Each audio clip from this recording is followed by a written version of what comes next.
భక్తి వైరాగ్యపు త్రిదండము చేబట్టి ధర్మ రక్షణ దక్షత కాషాయము ధరించి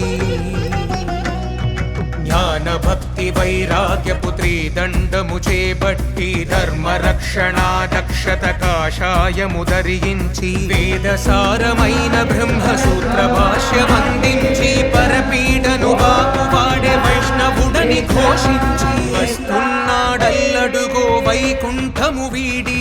వైదిక ధర్మము చాటిన రామానుజమూర్తి.